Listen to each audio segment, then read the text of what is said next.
Olá, bom dia. Today começando. Mais um dia estamos aqui. Hoje é dia 10/6/2020, quarta-feira, e é um grande prazer estarmos aqui mais uma vez para o nosso Today, né? Como todos os dias de segunda a sexta-feira, estamos aqui para podermos conversar com mais uma pessoa, podemos orientar mais uma pessoa, e é um prazer estar aqui com você. Seja muito bem-vindo. Ontem nós conversamos com a Patrícia e foi um papo bem agradável, né, onde nós falamos ali a respeito de vitamina D um pouco, conversamos também a respeito, né, de anemia, e é um prazer recebê-lo aqui. Vamos ver quem será a pessoa de hoje, qual vai ser o assunto que ela vai nos trazer, mas estamos aqui à disposição para poder ajudar mais uma pessoa. Isso é um grande prazer. Ontem eu estive participando bem rapidamente do programa Consultório de Família com a Darleide na TV Novo Tempo, onde dei algumas orientações, né, sobre questão de alimentos que devem fazer parte da nossa dieta e alimentos que não devem fazer parte da nossa dieta, né, para questão de ansiedade. Você pode procurar depois o programa na internet e é só assistir o programa. Ela convidou vários profissionais, cada um deu uma dica importante a respeito do controle de ansiedade.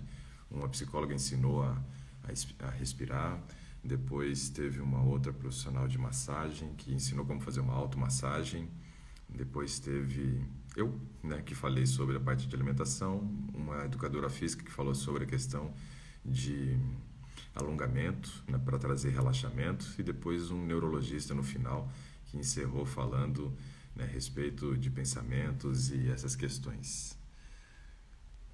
Bom, são 7h02. Vocês viram os dados, né, ontem sobre coronavírus? Tá uma confusão lá porque obrigaram novamente o Ministério a colocar, né, a questão do número de mortalidade, levando em consideração aqueles óbitos que ocorreram mesmo fora daquelas 24 horas, né, levando em consideração aquelas pessoas que estavam ainda com investigação, né, da sua causa de óbito, e isso tudo tem gerado uma confusão lá, aqui em Brasília, na verdade, né, no Ministério. Está uma bagunça, uma briga, e a gente está aí, né, observando essa luta, né, que existe entre a mídia e também, né, com relação ao governo. E as acusações são muito fortes, né, contra o governo, vocês têm reparado, estão falando até de ocultação de cadáver, tá complicada a coisa, né? Mas nós estamos levando aí, só percebemos que estamos fazendo flexibilização. No Rio de Janeiro, né, poder jurídico lá impediu para que fosse feito a flexibilização, tanto o prefeito do Rio de Janeiro quanto o governador estavam já flertando aí com essa flexibilização. O som está baixo hoje, talvez não tenha conectado direito, vamos verificar o que aconteceu. Se melhorou o som, me avisem, por gentileza, tá? E não é para estar travando também, né? Estamos conectados à internet aqui, tudo normal aparentemente, né? E realmente, que Deus tenha misericórdia do nosso país. Tem gente perguntando que se já foi convidado uma vez para participar, se pode participar novamente. Sim, pode, com certeza, né? Não tem problema nenhum. E a gente vai hoje eu vou convidar uma pessoa específica. Vou convidar a Thaís Ferraz. Thaís Ferraz, ela é nutricionista. Ontem ela conversou comigo, né, através aqui das mensagens enquanto eu estava fazendo, dizendo que gostaria de conversar sobre o caso de uma paciente. E eu acho legal a gente fazer essa interação com outros profissionais. Isso é muito importante, nós precisamos crescer todos juntos, né? Precisamos trocar nossas experiências. Então, hoje eu vou convidar a Thaís para que a gente possa conversar sobre essa paciente específica e sobre algumas outras pacientes, caso ela queira trazer também, para a gente poder bater um papo. Porque eu acho que essa troca ela é muito importante, Como profissional, nós precisamos trocar nossas experiências, né? Eu trabalhei 10 anos com um médico que é referência no Brasil no tratamento de diabetes, né? Ele já foi vice-presidente da Sociedade Brasileira de Diabetes, hoje ele é vice-presidente da Sociedade Paranaense de Diabetes. E uma coisa que a gente sempre fazia era ou eu ir no consultório dele, que era só do outro, atravessar o lado, né, do corredor, que era a porta praticamente de frente da minha, ou ele vinha no meu consultório e aí a gente conversava sobre alguns casos e isso agregava muito conhecimento, né, tanto para mim quanto para ele. Né, a gente colocava algumas questões e trabalhava em conjunto o caso dos pacientes. Eu acho que isso é muito importante. Nós precisamos, como profissional da saúde, nos apoiar, porque o propósito de um profissional da saúde é levar o bem para os seus pacientes. Né? Nós queremos o melhor para as pessoas que nos procuram e queremos atendê-la da melhor maneira possível. Então, essa troca de experiência eu acho muito legal. Então, daqui a pouco eu vou chamar aqui a Thaís para a gente poder conversar. Todos os outros que chegaram quando eu já tinha dado bom dia, sejam muito bem-vindos. Estava explicando que hoje eu vou convidar a Thaís Ferraz, que é nutricionista também, para que a gente possa conversar e falar sobre o caso de uma paciente dela e também trocar mais algumas outras experiências. Eu acho que a conversa vai ser muito legal e vai agregar muito para mim, para ela e também para outras pessoas que estão assistindo. Thaís, estou chamando você então.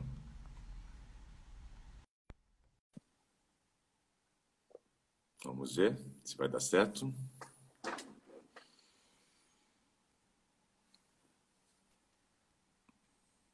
Bom dia, Bom dia, tudo bem? tudo bem? Thaís, ontem eu gostei, né, de você ter feito o pedido para que a gente pudesse conversar sobre essa paciente. Eu acho que essa troca de experiência ela é muito válida para profissionais da saúde, né? Uma época que geralmente na graduação a gente aprende muito é quando a gente vai para os estágios e a gente faz estágio com outros alunos e a professora, onde a gente consegue fazer estudo de caso, a gente trabalha os casos, cada um dá a sua opinião. Eu acho que isso é muito válido e a gente cresce muito como profissional. Então eu fiquei assim muito feliz com o teu convite ontem para a gente poder participar junto. Vi que você mandou mensagem para mim, mas não consegui responder. O dia foi meio corrido ontem, mas Mas estou aqui à sua disposição para que a gente possa trocar informações e, né, e ajudar no que for necessário e também aprender um pouquinho. ótimo.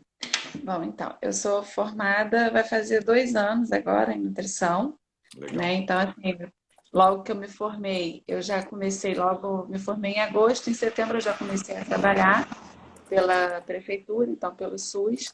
Então, eu comecei a atender direto vários públicos diferentes.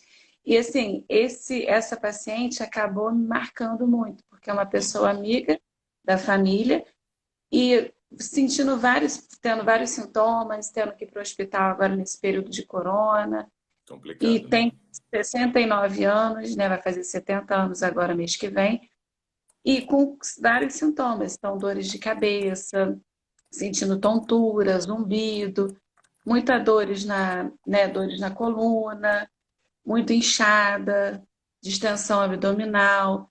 Então, eu comecei a passar vários exames para ela, para poder estar vendo o que, que poderia estar sendo.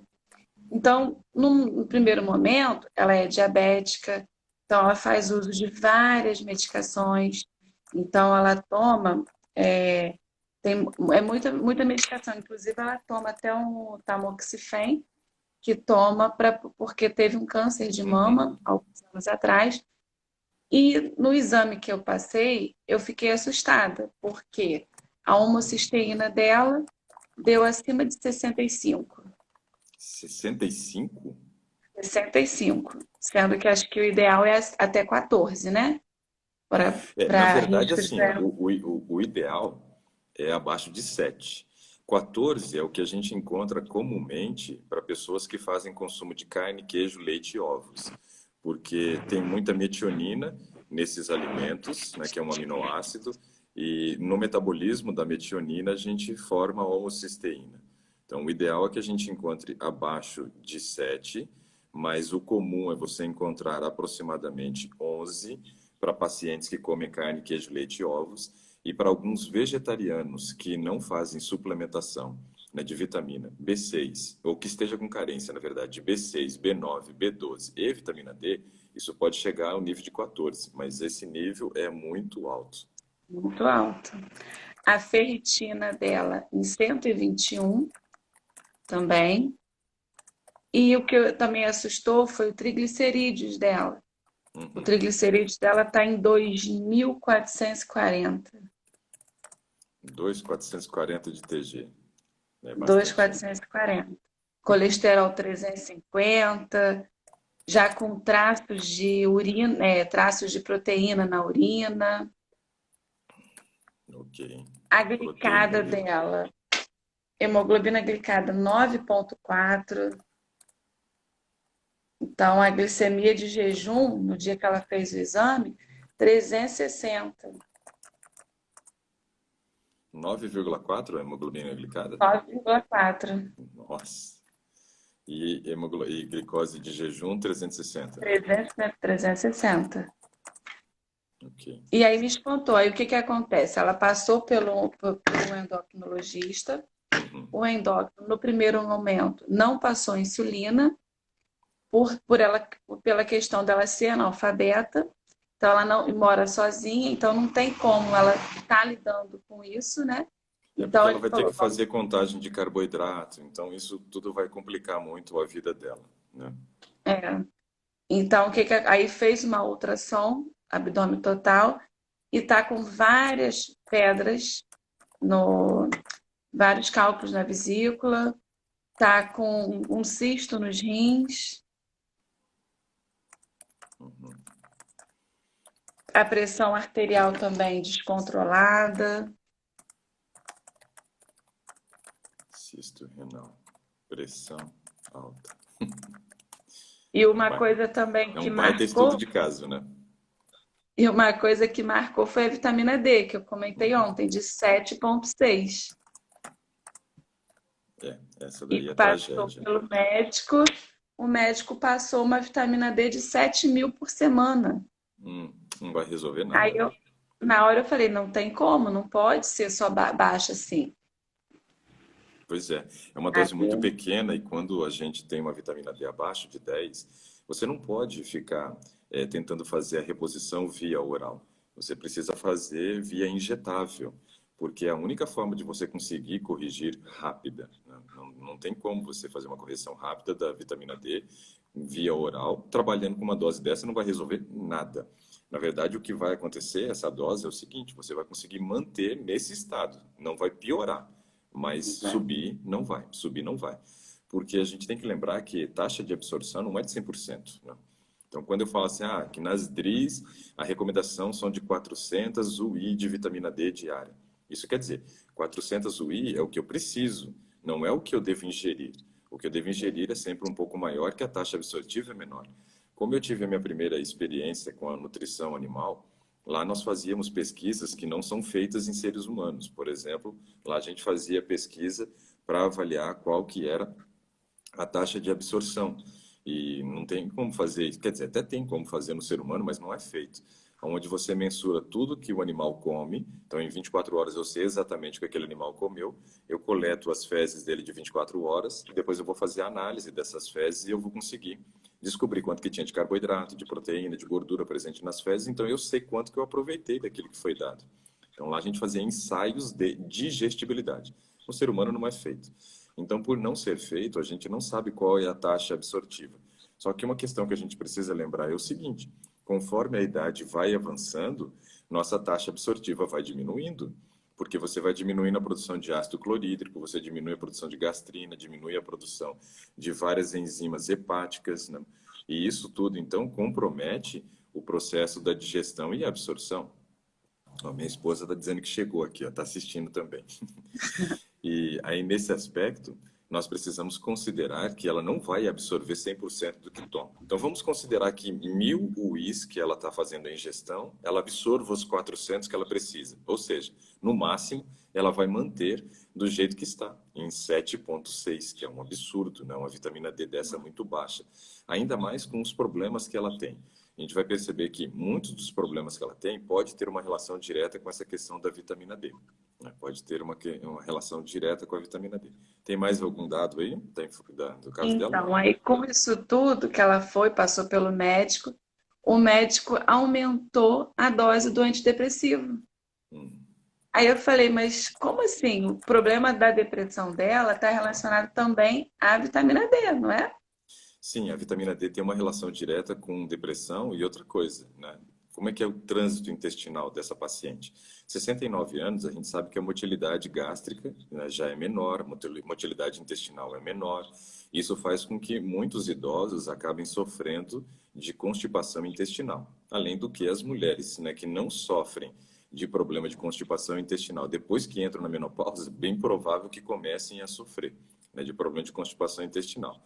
Então, assim, você percebe que tem várias questões que não foram investigadas ou foram passadas, né, por alto, aonde não se deu a devida atenção, né? O antidepressivo, ele faz um papel somente no cérebro, né? Você sabe qual que é o nome do antidepressivo que ela faz uso? Eu vou ter que. Não, agora no momento eu não anotei aqui. Uhum.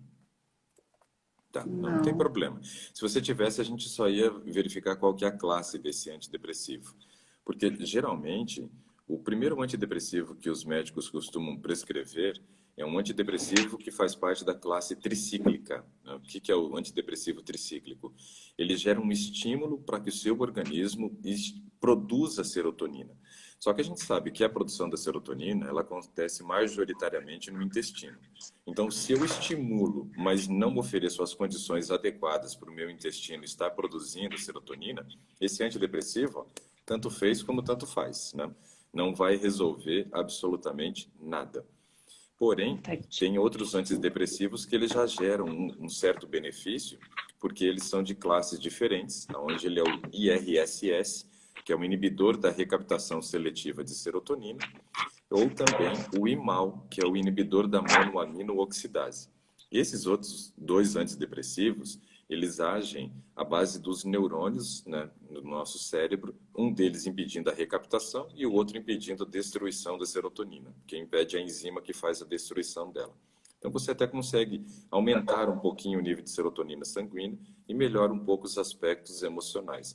Agora, investigar as causas do problema é muito importante. Fazer tratamento paliativo, como geralmente hoje os profissionais têm feito, eu acho um crime, porque você fica tapando o sol com a peneira, você não vai resolver o problema da paciente, mas ainda vai ficar aumentando doses de medicamentos que sobrecarregam a função hepática dela e ela já tem problema no fígado porque tem a formação de cálculos. Ou seja, Isso, a gente precisa preservar o organismo e não sobrecarregar o organismo, né? Então, isso é uma coisa triste.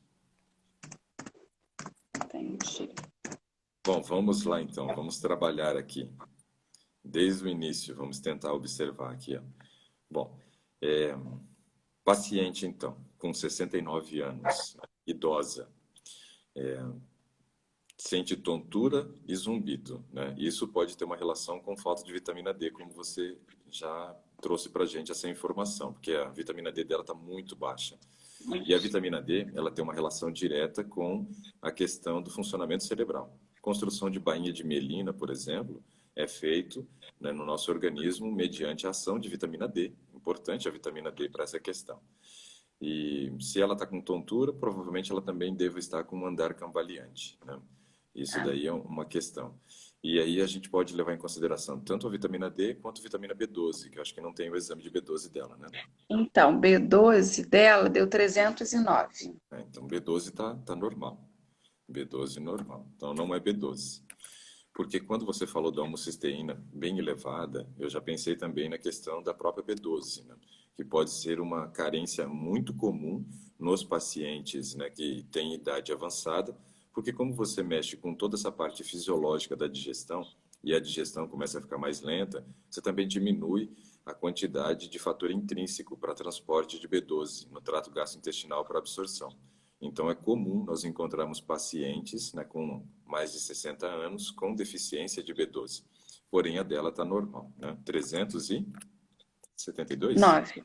Tá, 309. 309, Uma ok. coisa também que eu não coloquei, a taxa de filtração glomerular dela, a não afrodescendente, deu 64 e a afrodescendente, 73 ml por minuto. Ok. Qual que é a cor da pele dela? Branca. Branca. Tá. E sobre o remédio que você tinha falado, ela faz uso de Dorflex, atenolol, taxofen, ciprofibrato, Vonal, Vamos devagar, peraí. vamos lá, Dorflex. Estou lá Dorflex, no primeiro. Atenolol, né? atenolol, taxofen, ciprofibrato, Ok. Vonal, Uhum. maleato de enalapril, simvastatina, hidroclorotiazida, metformina de 850, 3 vezes ao dia, Nossa. Formina de 850. Peraí que eu vou marcar 850 miligramas 3 vezes ao dia. cloridrato de fluoxetina, Então esse é o antidepressivo. diamicron,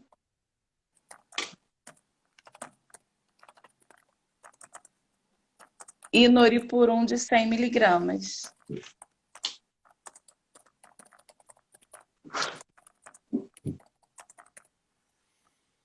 Nossa, bastante coisa. Muita coisa. Realmente, tem remédio aqui que não acaba mais, né? Bom, vamos continuar então a historinha aqui, que tem bastante coisa aqui para a gente ver. E eu acho legal a gente ficar discutindo esses casos. Quando eu, por exemplo, estava fazendo o meu estágio no hospital, a gente tinha que fazer um estudo de caso, né? E, obviamente, quando eu fui fazer o meu estudo de caso, eu não quis pegar o paciente mais simples, né? Eu quis pegar o paciente mais complicado, né? Lá do hospital. E peguei um caso lá que era terrível também, assim, que era um caso que todo mundo tinha medo. E eu falei que ia pegar esse caso, todo mundo falou, você é louco? Eu falei, sou louco não, eu preciso aprender, né? Vou pegar um Sim, eu caso também. simples que eu já saiba o que fazer, isso não vai contribuir com o meu crescimento profissional. Então, eu preciso pegar um caso complicado. E escolhi o caso de um paciente lá bem complicado. Mas foi legal, a gente teve um resultado muito bom. E aí comecei a descobrir uns erros lá que os residentes estavam fazendo, arranjou uma confusão lá no hospital. Aí depois eu conto essa história. Então, assim, ó, tontura, zumbido, pode ter uma relação direta com essa questão da vitamina D. Só que a gente sabe que quando o paciente também começa a ter um nível de glicose muito alto, aonde ele não consegue fazer esse controle, isso também são características, né, correlacionado a esse aumento da glicemia. Então pode ser que isso daqui seja por causa de uma hiperglicemia também, né? Agora, a questão do inchaço ficou mais claro agora quando você passa algumas informações. Por exemplo, né, a questão da hipertensão. A gente sabe que hipertensão é um dos casos, né, quer dizer, um dos fatores que levam ao inchaço, hipertensão. Por quê? Você tem um aumento da pressão sanguínea e automaticamente o seu organismo vai fazer de tudo para controlar essa pressão. O que ele faz? Geralmente você reduz o volume de água no sangue.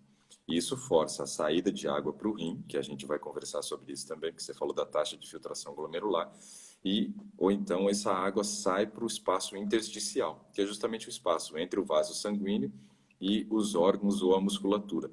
Nesse caso, então, fica muito bem claro para nós que essa pressão alterada é um dos fatores do inchaço. Só que tem mais, né? Tem mais fatores correlacionados a essa questão do inchaço. Um deles é a questão da pressão. Depois, a gente sabe que a taxa de filtração glomerular também é muito importante nessa questão, né, da filtração do nosso organismo e a redução da pressão sanguínea. O rim é um dos órgãos mais sobrecarregados quando a gente pensa numa hipertensão. Ele é o que mais sofre, porque aumenta a pressão e ele é obrigado, então, a aumentar a sua taxa de filtração glomerular. Como hoje ela já tem uma taxa de filtração glomerular afetada, provavelmente por causa da hipertensão e também do diabetes, isso favorece mais inchaço ainda. E uma das medicações que ela usa é a hidroclorotiazida. A hidroclorotiazida é uma medicação específica para reduzir inchaço, para forçar a saída de água pelos rins. Então, olha só que coisa interessante. O rim dela já não está filtrando direito.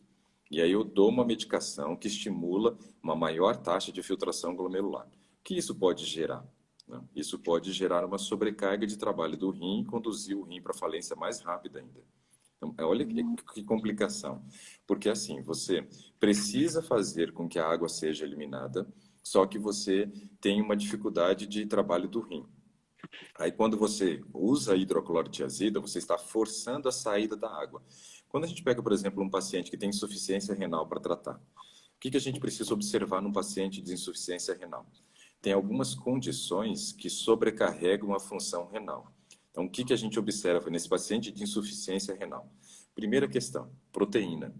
Consumo de proteína sobrecarrega a função renal. Então, eu vou controlar muito bem o consumo de proteína para pacientes, né, que têm insuficiência renal, podendo chegar a oferecer ali por volta de 0,2, 0,3 gramas de proteína para cada quilo de peso, que é baixíssimo, né? Porque um paciente, por exemplo, que é sedentário, eu dou 0,8 gramas de proteína por quilo de peso. Um paciente que é moderadamente ativo, eu dou 1 grama de proteína para cada quilo de peso. Um paciente ativo, eu já dou 1,5. E um fisiculturista, por exemplo, varia de 2 até 3 gramas de proteína para cada quilo de peso. Então, quando a gente olha para o paciente com insuficiência renal, um dos aspectos importantes é a questão de nós observarmos quanto que ele tem ingerido de proteína. Quanto que ele tem ingerido de proteína. E quando você fala ali do exame, por exemplo, do EAS, que é o exame de urina dela, apresenta proteinúria. Então, ela já está tendo Isso. perda de proteína. Ou seja, eu tenho um rim que já está combalido, tenho um rim que está sobrecarregado, estou fazendo uso de uma medicação que sobrecarrega mais a função renal, tenho perdas de proteína nos rins, através dos rins, mostrando que o rim não tem conseguido segurar a proteína e está gerando essa proteinúria, e isso mostra que o rim dela não está funcionando direito. Nesse caso, eu deveria reduzir o consumo de proteína, porque eu não posso sobrecarregar mais a função desse rim, pelo menos até eu conseguir dar uma estabilizada no caso. Então, esse é um aspecto importante. E a gente controla, quando o paciente tem problema de insuficiência renal, a gente controla também o consumo de vegetais verdes escuros, porque nos vegetais verdes escuros a gente encontra grande concentração de potássio e grande concentração de fósforo, que são dois minerais que sobrecarregam muito a função renal. Então, para paciente que tem insuficiência renal, eu preciso evitar o consumo desses alimentos para não sobrecarregar mais e conduzir esse rim para falência. Então, nesse caso dela, como já está prejudicada a taxa de filtração glomerular e ela tem perdido proteína na urina, é importante que a gente controle a proteína e retire os vegetais verdes escuros nesse momento para diminuir essa sobrecarga de trabalho dos rins. Outra coisa que é importante no paciente que tem insuficiência renal é o controle da ingestão de água. Você tem que controlar a quantidade de água que você ingere, porque isso também aumenta a taxa de filtração glomerular. Então, olha só como que fica um pouco contraditório essa história. Se eu preciso controlar o volume de água que a paciente ingere e eu dou a hidroclorotiazida, o que eu estou fazendo? Eu estou fazendo com que o rim dela trabalhe mais, como se ela estivesse ingerindo mais água, como se ela estivesse bebendo muita água. E isso mostra que a função renal dela está sendo sobrecarregada com o uso dessa medicação. Então, assim, são coisas para a gente parar, pensar, analisar e tentar entender, né, o que o médico está buscando nesse momento, quando eu sei que um rim já está combalido, que já não está funcionando direito, e aí faz o uso da hidroclorotiazida. Óbvio que a gente, como nutricionista, não tem essa autonomia para fazer a retirada de medicamento. Não temos essa autonomia. Mas aí precisamos trabalhar naquilo que nos compete para tentar diminuir a sobrecarga. Então, orientá-la a não ingerir muita água, de repente fazer um cálculo ali de 20 ml para cada quilo de peso, ou 30 no máximo para mulheres, né? Que mulheres normalmente a gente faria com 35. Então, é um aspecto importante para a gente avaliar. Tirar os vegetais verdes escuros e controlar o consumo de proteína.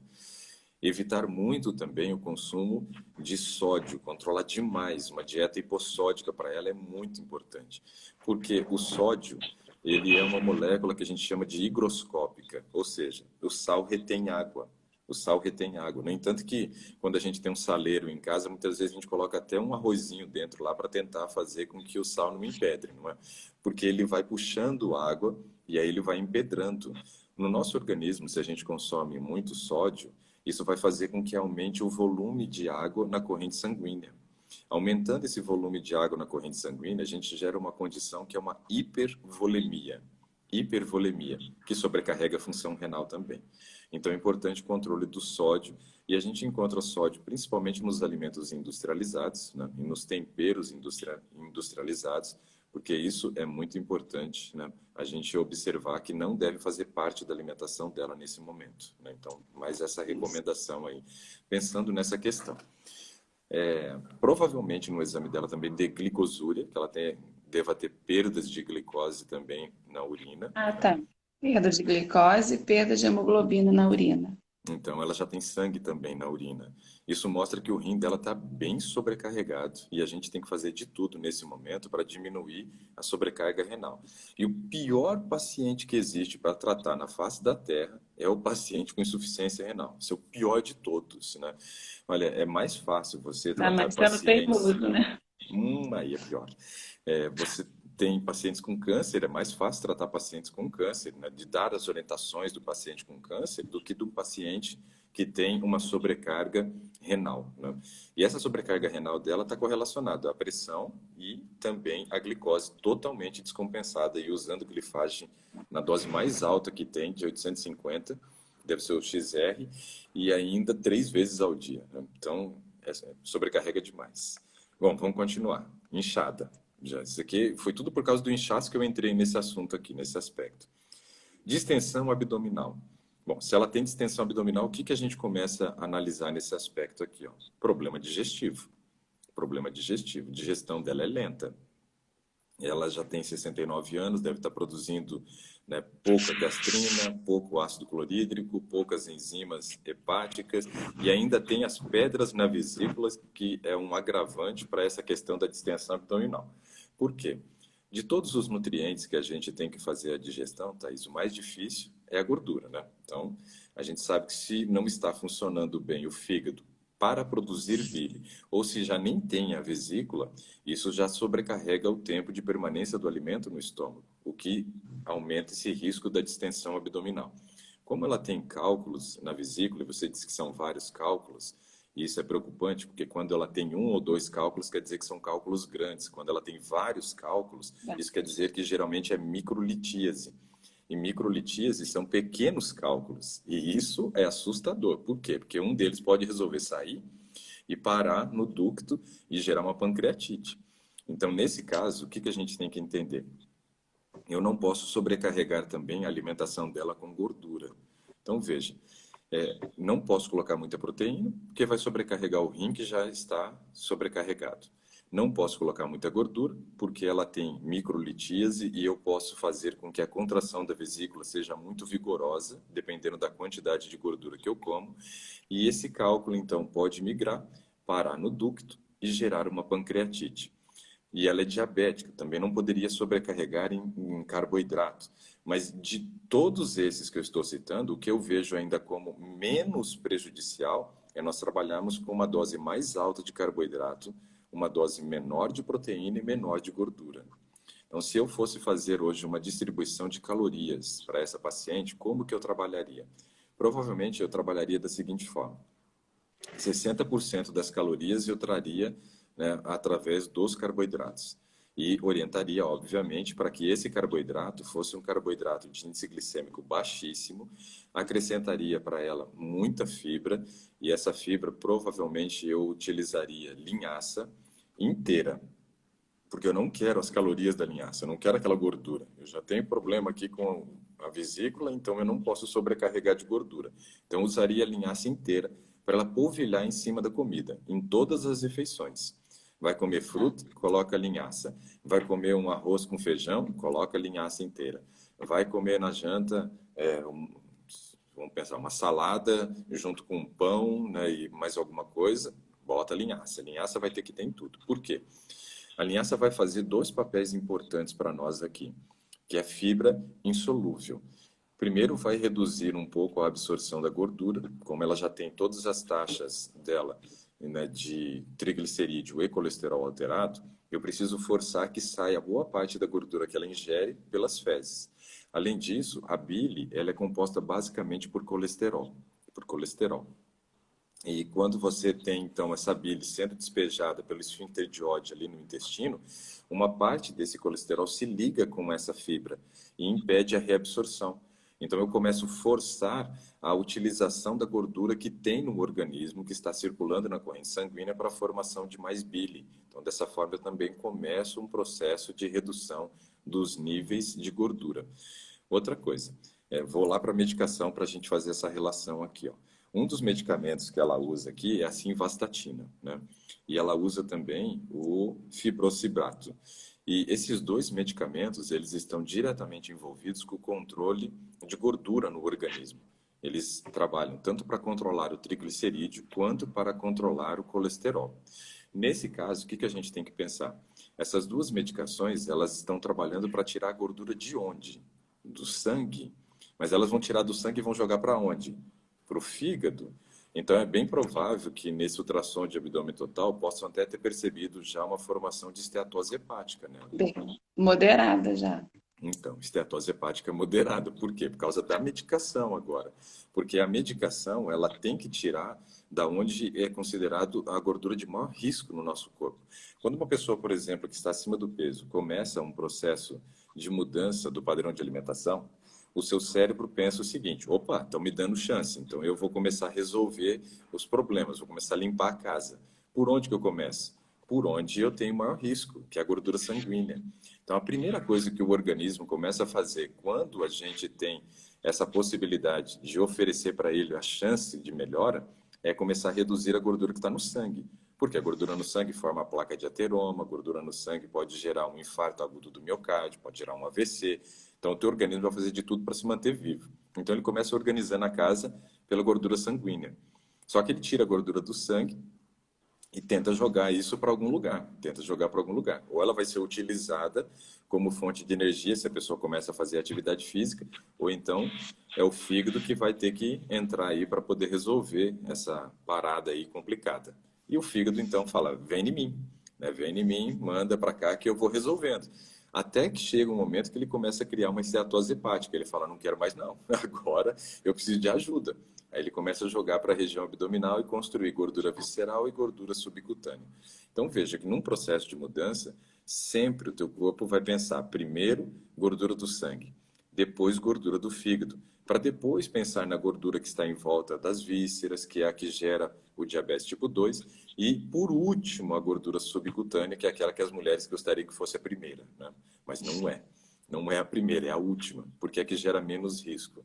Então, nesse caso aqui, eu vejo que essa esteatose hepática dela tem uma relação direta com esse consumo das duas medicações. Uma que retira o triglicerídeo, a outra que retira o colesterol, mas vai jogando para dentro do fígado. E olha o que eu disse. Triglicerídeo dela está em 2.200 e alguma coisa, né? Deixa eu procurar de Isso, novo aqui. 2.443. Então, é altíssimo. É um valor absurdo de triglicerídeo, 2.440, né? Então, o que a gente entende? O que eu deveria controlar na alimentação dela é justamente o carboidrato. É justamente o carboidrato. Mas eu estou falando para você usar 60% de carboidrato na dieta. Então, parece incoerência da minha parte sugerir para você usar 60% das calorias vindo do carboidrato, mas não é. Por quê? Porque nós estamos pensando num carboidrato de índice glicêmico baixo, com uma grande quantidade de fibra presente, e veja que essa fibra não pode vir ainda do vegetal verde escuro, por isso que eu sugeri a linhaça, para que a gente faça que a absorção seja lenta. Essa absorção lenta não vai sobrecarregar e gerar picos de glicose. Isso é um aspecto importante. Vai eliminar boa parte da gordura nas fezes, o que vai ajudar então no processo de limpeza do fígado dela e não gerando uma contração vigorosa para não correr o risco de um desses cálculos migrar. Então, é um caso bem complexo e a gente tem que ir trabalhando por partes, né? Essa questão. Acho que amanhã a gente vai ter que continuar falando desse caso aqui. E outra coisa que a gente precisa considerar aqui é o seguinte: se eu estou aumentando o carboidrato, é porque eu quero reduzir a gordura e quero reduzir também a proteína. O normal é nós utilizarmos um percentual de 30% das calorias proveniente da gordura. 30% proveniente da gordura. Só que nós estamos usando 60 de carboidrato, me sobra 40, então, para poder trabalhar entre gordura e proteína. Proteína geralmente se usa 15, gordura usa 30, que é 45, e carboidrato fica lá naquela faixa de 55, 50 muitas vezes. Nesse caso, eu acho que a gente deve manter a gordura em 30, manter a gordura em 30. Por quê? Porque o problema principal dela aqui é a função renal dela, que se parar, né, a taxa de filtração glomerular dela diminuir ou parar de fazer a filtração, como é o caso que ela está se conduzindo por conta da glicose alta e da pressão alta, ela vai entrar num quadro de diálise, que é pior ainda. Então, veja, se entrar em diálise, a gente encurta a expectativa de vida do paciente brutalmente. Uma pessoa que entra em diálise, geralmente você tem uma expectativa de vida de no máximo 10 anos. No máximo 10 anos. E ainda são 10 anos muito sofridos, né, para o paciente. Ela provavelmente não vai entrar numa fila de transplante renal. Por causa da idade, já 69 anos, ninguém vai pensar em dar um rim para uma senhora de 69 anos quando tem, de repente, uma pessoa de 40, 35 que está precisando. Então, a gente precisa ser realista nessa hora também. Então, para nós, hoje, é muito importante a preservação da função renal dela. Porque se ela entrar em diálise, vai encurtar demais a expectativa de vida dela. Então, hoje, a preservação do rim é mais importante do que qualquer outra questão aqui, para que ela não entre em diálise e não tenha um final de vida muito sofrida e encurtado ainda. E nesse caso, então, eu usaria 30% das calorias vindo da gordura e somente 10% das calorias provenientes da proteína. Aí eu trabalharia a distribuição dos macronutrientes na hora de pensar numa dieta para poder orientá-la, entendeu? Porque isso daí eu acho que é fundamental, a preservação renal dela. Vamos dar uma olhada aqui em outras Agora, questões. uma dúvida que de repente pode ser de outra pessoa também. Pode falar. Em relação à linhaça, Sim, você falou que pode botar linhaça até na comida, no arroz, no feijão. em Eu tudo. vejo muita gente falando que né, os grãos, a linhaça, a semente, tem fatores antinutricionais quando coloca na comida. Então, isso não é mito? É mito, Não. porque é assim, ó, nós temos sim vários alimentos que têm fatores antinutricionais. Alguns deles precisam ser expostos ao aumento da temperatura para que a gente desnature esses fatores antinutricionais. O principal fator antinutricional, por exemplo, que é desnaturado pelo aumento da temperatura é o da soja, que nós temos um fator antitripsina que impede a ativação de todas as enzimas hepáticas para digestão e pancreáticas, né? Então esse aspecto é muito importante. Porém, a linhaça, eu estou usando ela somente como uma fonte de fibra. Eu nem vou ter contato com o interior, né, da semente. Ela provavelmente já tem dificuldade de mastigação, por 69 anos, os dentes talvez não estejam na melhor condição. E por ser analfabeta, como você disse, talvez não tenha recebido as instruções corretas também do cuidado e higiene bucal, né? Infelizmente, isso daí é uma realidade. O nível cultural tem muito a ver também com o conhecimento de como cuidar do corpo. Por isso que ela está nessa condição de tantas, né, doenças associadas, né? Isso que a gente nem falou de peso, né? Mas provavelmente ela é uma paciente que Ela não está está... obesa. Então, uma paciente que está Está com acima do... IMC-60. Nossa, está alto também. E deve ter uma circunferência abdominal bem grande, né? Então, isso daí são as características. Mas deve ter bracinho fino e perna fina, né? Isso. Isso, porque ela já está entrando naquilo que a gente chama assim, eu brinco, né? Dizendo, brincadeira assim, tipo de humor negro, né? Essa parece. Mas é diabético de fim de carreira, porque ele está com muita gordura acumulada, isso faz com que ele tenha uma dificuldade enorme de controle da glicemia, porém ele vai utilizando o músculo como fonte de energia, porque a glicose não consegue entrar dentro da célula. E a glicose não entrando na célula, o organismo começa a utilizar então o músculo como uma fonte de energia para a produção dos corpos cetônicos, né? E aí ela vai perdendo massa magra. Então é algo muito complicado e preocupante nesse aspecto. Tinha outra coisa que eu queria chamar a atenção aqui para a gente conversar. Veja só, vamos falar aqui. Ela usa Dorflex porque ela tem dores. Onde são essas dores dela? Então, na parte da coluna atrás, até que descobriu, de tanto ir no hospital, ela chegou até a tomar morfina, de tanta dor que ela sentia. Aí chegou à conclusão que não era da coluna, era por causa dos cálculos, né, na vesícula. Então, as dores é por causa do cálculo. E nesse caso, então, a medicação está sendo utilizada para isso, sobrecarregando mais um fígado que já está sobrecarregado, cheio de gordura acumulada, né? Então, veja só. Quando a gente olha para a quantidade de medicamentos que ela toma, uma das coisas que a gente pensa é o seguinte: todo medicamento que entra via oral vai ser absorvido no intestino, via porta, vai para o fígado e é metabolizado no fígado. O fígado já está sobrecarregado. Óbvio que a gente precisaria reduzir o uso da medicação dela. Quanto menos medicamento ela tomar, melhor, né? Porém, vai ser complicado tirar medicamento aqui pelo jeito. E esse Dorflex talvez fosse um dos que poderia sair, que também sobrecarrega muito a função hepática dela. Porque se as dores são da vesícula, provavelmente essa medicação não vai surtir um efeito positivo, assim, de resolver o problema da dor, né? Já a atenolol eu não posso tirar, porque a atenolol é para pressão. O tamoxifeno aqui também não dá para tirar, porque ela teve câncer de mama. O fibrocibrato é por causa do controle do triglicerídeo. O Vonal é para diarreia ou para vômito, né? Então, Tá ficando com muita ânsia de vômito. e isso daí é por causa dos cálculos na vesícula, porque quando você tem cálculo na vesícula, você diminui a produção de bile, aumenta o tempo de permanência do alimento no estômago. Por isso que eu falei que o controle da gordura é muito importante nesse momento. Mas trabalhar com 30% das calorias provenientes da gordura não é um exagero, e ainda com uma grande quantidade de fibra para que a gente impeça que boa parte da gordura seja absorvida a nível intestinal. Então, o Vonal ela está tomando por causa disso, ou é diarreia ou é vômito. Mas o vômito, ou a ânsia de vômito, pelo menos tem uma relação direta com essa questão aí.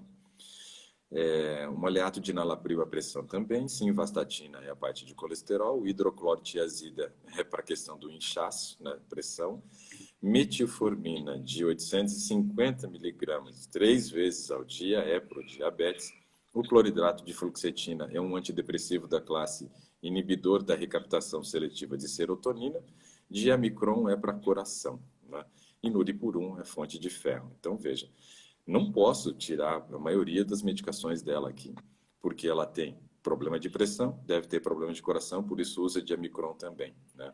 Toma fluoxetina porque deve estar depressiva, né? Problema também. Metformina é impossível tirar, né? Ela não pode nem tomar, fazer uso da insulina, porque como é analfabeta, ela não vai saber fazer contagem de carboidrato para poder tomar a dose adequada da insulina, né? A hidroclorotiazida, que eu vejo que era uma medicação que também poderia sair pela questão da sobrecarga renal. Mas isso daí é o médico que tem que chegar à conclusão.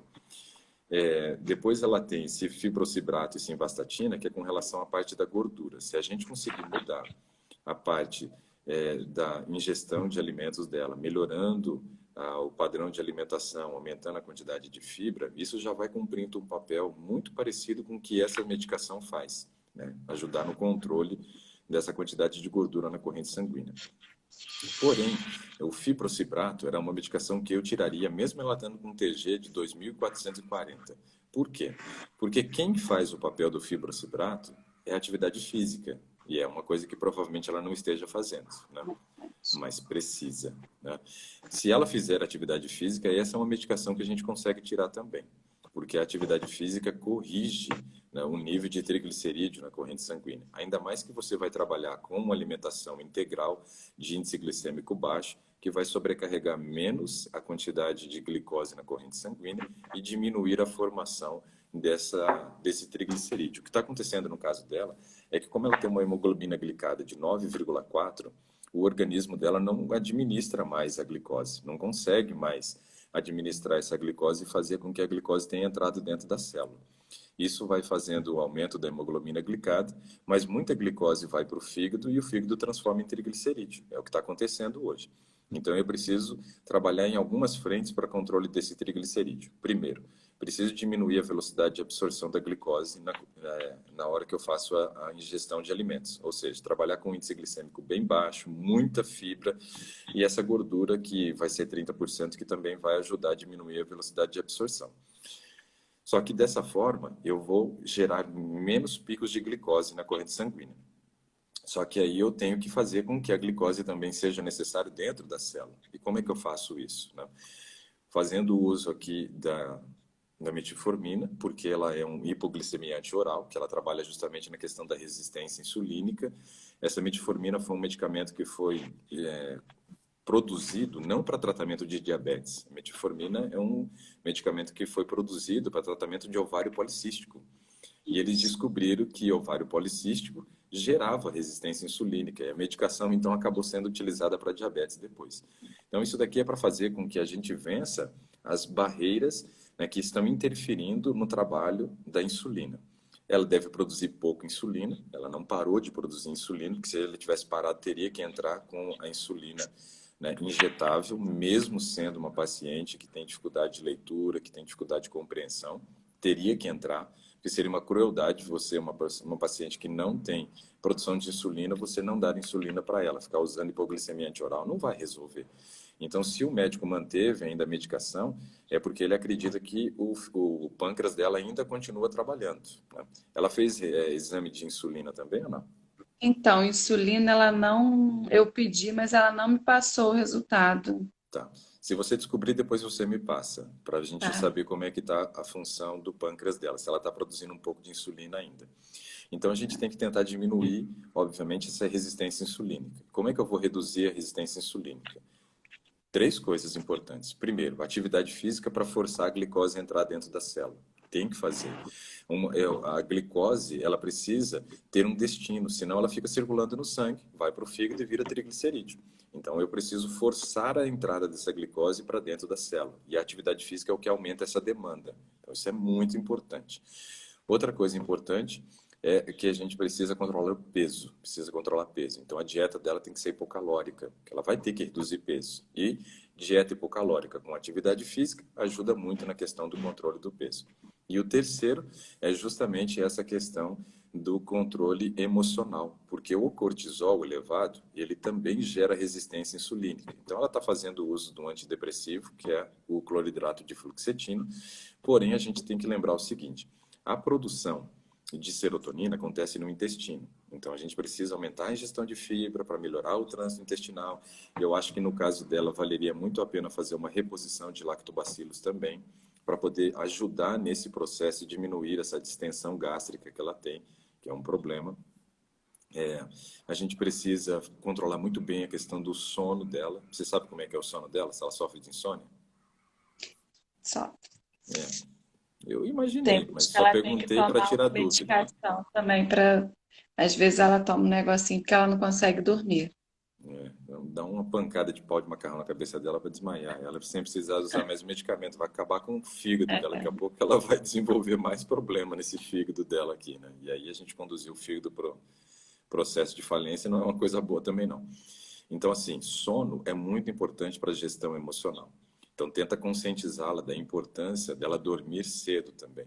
Isso é um aspecto muito importante, porque quem dorme cedo controla melhor a pressão, quem dorme cedo emagrece, quem dorme cedo controla a questão da glicemia e quem dorme cedo também sobrecarrega menos a função do rim, né? Porque, obviamente, você controla a pressão pela redução do cortisol. E isso ajuda também a preservar mais o rim dela.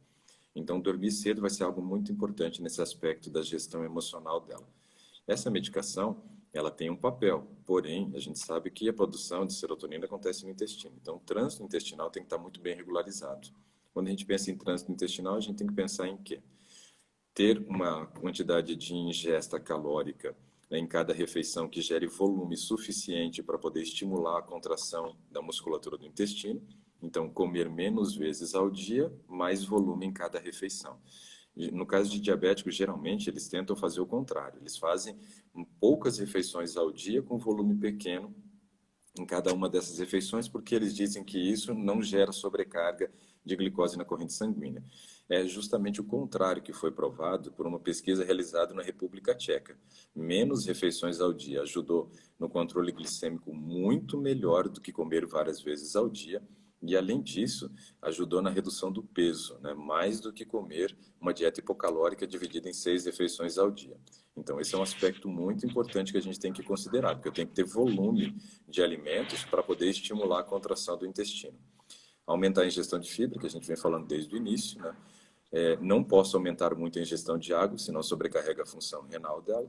Então, tenho que controlar essa quantidade de água que ela ingere. E água é muito importante para a formação do bolo fecal, porque eu tenho a fibra solúvel que hidrata. Então, eu tenho que ter água presente, mas não posso exagerar na quantidade. Atividade física ajuda muito no trânsito intestinal, porque gera competência da musculatura, fazendo com que essa musculatura consiga conduzir o bolo fecal adiante. tem que controlar muito a questão do sono e fazer reposição de lactobacilos. Isso pensando em melhorar o trânsito intestinal, que vai melhorar o aspecto da distensão abdominal, vai melhorar a imunidade, porque ela tem doença, né, que gera processo inflamatório, que é a obesidade e o diabetes, né? Precisamos cuidar muito dessa parte intestinal para a produção da serotonina, porque eu tenho que diminuir a resistência insulínica. E o controle do cortisol é algo muito importante nesse momento. Então, preciso de todas essas condições aqui. Precisava fazer a correção da vitamina D dela com injeção, 50 mil UI, né? Toma uma injeção de 50 mil UI, depois de 3 meses repete o exame e baseado no resultado desse exame, a gente então faria uma administração via oral agora de vitamina D em doses altas, dependendo de onde nós alcançamos, porque como ela está com 9,7, não, 7,6, né? 7,6 de vitamina D, eu acredito que 50 mil UI é muito importante, porém não vai resolver o problema, não vai levá-la para 40, talvez leve para uns 20. E se levar para uns 20, a gente começa a utilizar então dose de 15 mil UI de vitamina D diária via oral, né? Se subir entre 10 a 20, a gente pode usar aí de 15 mil. Se subir de 20 a 30, a gente vai usar 7 mil UI diário. E se passar de 30, a gente usa 2 mil pelo menos para manutenção. Porque mesmo que ela tome só hoje, ela não vai conseguir fazer a correção da vitamina D dela, porque a taxa de absorção de raios UVBs diminui por conta que a pele vai enrugando. Então veja que a gente tem várias condições a ser observada. O cisto renal não é uma coisa que me preocupa. Cisto renal geralmente não dá problema na função renal, né? E a gente só fica observando porque quando a gente percebe que há crescimento do cisto, aí faz, né, uma vídeo para poder fazer a retirada do cisto. Isso não é preocupante. A única coisa que você falou aí dela que não nos preocupa, que é essa parte do cisto renal. E nós precisamos trabalhar então dessa forma para que a gente consiga fazer o controle dessas questões, tá? Eu acho que a gente conseguiu trabalhar bastante coisa, né? Claro que eu gostaria de trabalhar cada um desses itens, né? Uma live inteira só para cada um desses itens, né? Vamos falar de vitamina D? Então, vamos falar a live inteira de vitamina D. Vamos falar de filtração glomerular? Vamos falar a live toda sobre filtração glomerular, quais são os alimentos que têm maior quantidade de potássio, tem mais fósforo, porque é o que mais sobrecarrega a função renal, mas não dá, né?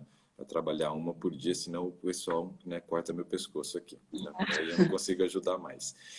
Mas eu acho que foi muito legal a nossa conversa. Tem mais dúvidas? Temos ainda mais uns 2 minutos, 3 ainda para terminar. Então, uma dúvida que eu também não passei. O TSH dela deu 7,2, Hipotiroidismo, mas, então. mas o T4 deu 1,46. Mas o médico falou que não tem Não. nada de... O que está acontecendo é o seguinte, a glândula tireoide dela já não está funcionando bem. E como não está funcionando bem, o que que acontece?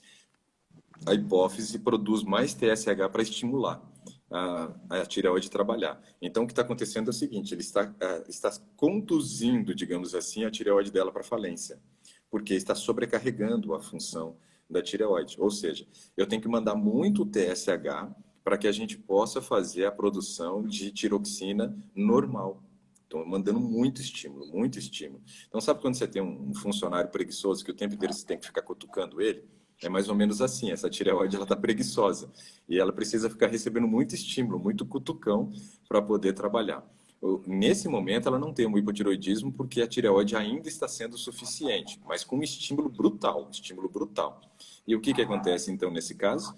Logo, ela vai ter que começar a fazer o uso de hormônio também, vai ter que dar um purão, levotiroxina e assim por diante, né? Para poder normalizar também a quantidade de tiroxina.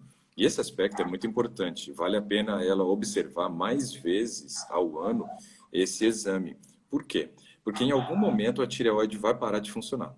Não vai conseguir produzir mais a quantidade de tiroxina que precisa. Aí vai ter que tomar o hormônio. Porque se não tomar, o peso aumenta. Se aumentar o peso, aí piora a pressão, piora o controle do diabetes, né? Que gordura vai gerar mais resistência insulínica. Então, assim, é importante para ela ser orientada que a cada 3 meses agora ela faça o exame, né, da tireoide, TSH, tiroxina, para a gente justamente poder trabalhar esse aspecto. 40 segundos. Ó, queria agradecer muito, adorei. Adorei mesmo. E é legal, né? A gente aprende, né, com essas discussões, porque a gente vai tendo a possibilidade de ter uma visão amplificada da coisa, né? É verdade. Isso eu acho que é muito legal, é muito legal. Gostei de conversar contigo, Thaís. Não deixei você falar muito, porque eu não tive condições de deixar, mas você Não, mas trouxe eu um gostei. caso, você trouxe um caso muito interessante. Eu acho que a gente vai começar a fazer isso, uma opção legal, né? Pegar alguns casos e começar a discutir com nutricionistas aqui também, eu acho que é uma opção. É bacana. 3 segundos. Tchau, tchau, pessoal. Um bom dia a todos.